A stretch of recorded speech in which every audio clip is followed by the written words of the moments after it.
Hello friends, कैसे आप सब लोग and thanks for watching my channel. Friends, इस वीडियो में हम यस बैंक के आवरली चार्ट को डिस्कस करेंगे और किस तरीके का ट्रेंड फॉर्मेशन हुआ उसके बारे में देखेंगे।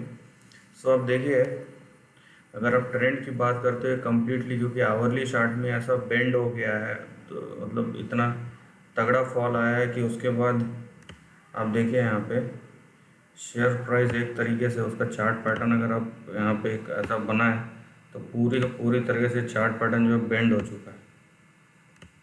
ठीक है, यहाँ पे देखिए,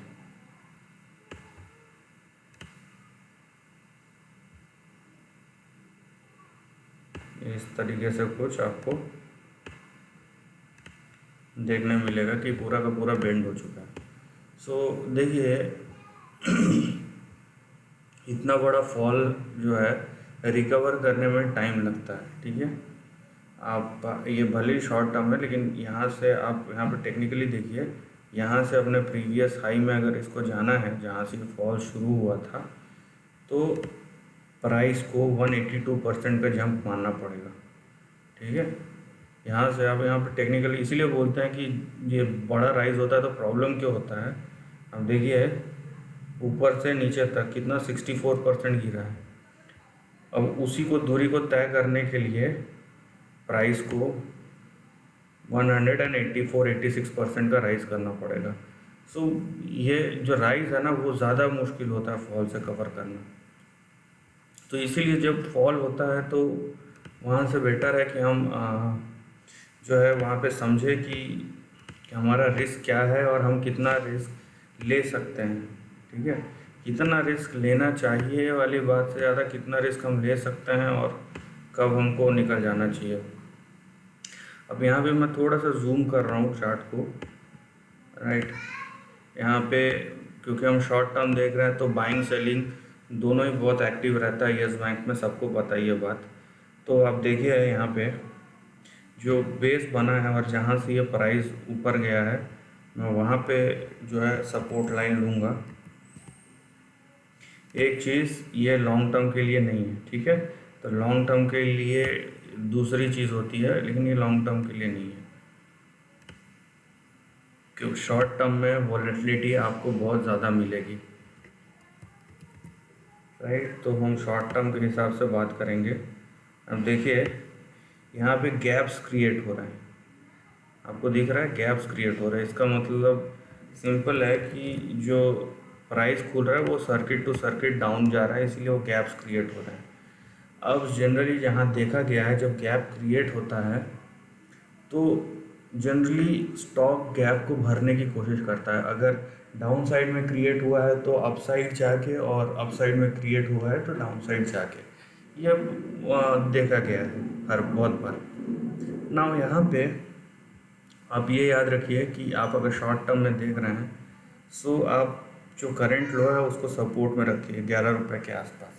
ठीक है, यहाँ पे अभी तक ऐसा कुछ नहीं है जैसे बाकी स्टॉक में होता है कि पूरा का पूरा, क्योंकि वोलेटिलिटी इतनी, लिक्विडिटी इतनी ज़्यादा रहती है स्टॉक में कि बायर और सेलर दोनों ही बहुत ज़्यादा एक्टिव रहते हैं। तो यहाँ पे आप अपना रिस्क को समझ के उसके बाद जो करना है करिए, क्योंकि आप अगर रिस्क को मैनेज कर सकते हैं तो उसके बाद तो प्रॉफिट आपका ही है। तो इसीलिए आपका इमीडिएट सपोर्ट 11 रुपये पर रख के देखिए, आप यहाँ पे रेजिस्टेंस समझिए।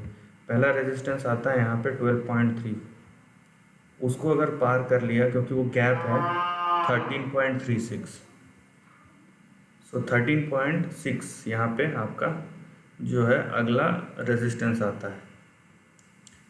ये गैप एक बार क्रिएट फिल हो गया तो नेक्स्ट आपका रेजिस्टेंस आएगा 16.37, और उसके बाद 18.2। नाउ अभी 11 से 18 रुपये कोई बड़ी बात नहीं दिख रही है, इन टर्म्स ऑफ नंबर कोई बड़ा बात नहीं है, लेकिन यहाँ से अगर आप परसेंटेज के तौर पे देखेंगे तो ये 50% होता है।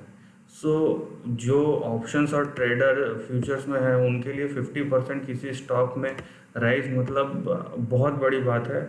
इन टर्म्स ऑफ प्रॉफिटेबिलिटी बहुत ज़्यादा होता है, क्योंकि जिस टाइप से यहाँ पे गैप क्रिएट हुआ है, उतना गैप अगर फील करना है तो उसको 50% कम से कम रिकवरी चाहिए। और उसके बीच में बहुत सारे रेजिस्टेंस लेवल भी है, देखिए 1 2 3 4, लेकिन आपका रिस्क जो है, यहाँ पे रिस्क क्या है, आप अगर रिस्क आप समझते हैं कि आप रिस्क ले सकते हैं, तो एक शॉर्ट रिस्क पे यहाँ पे आपको अच्छा खासा ट्रेड देखने मिल सकता है। आपका रिस्क क्या है यहाँ पे 11.1, उसके कंपैरिजन में आप अगर थोड़ा सा पोजिशनल लेते हैं तो आपका रिवॉर्ड यहाँ पे बड़ा हो सकता है। बट फिर मैं ये कहूँगा ज़रूर कि, क्योंकि देखिए प्रॉफिट तो है ही, लेकिन सबसे ज़रूरी है रिस्क मैनेज करना। हमें किसी भी कंडीशन में रिस्क मैनेज करना भूलना नहीं चाहिए। डिसिप्लिन, बगैर डिसिप्लिन के चीज़ें करेंगे तो प्रॉब्लम होता है। तो इसीलिए अननेसेसरी रिस्क,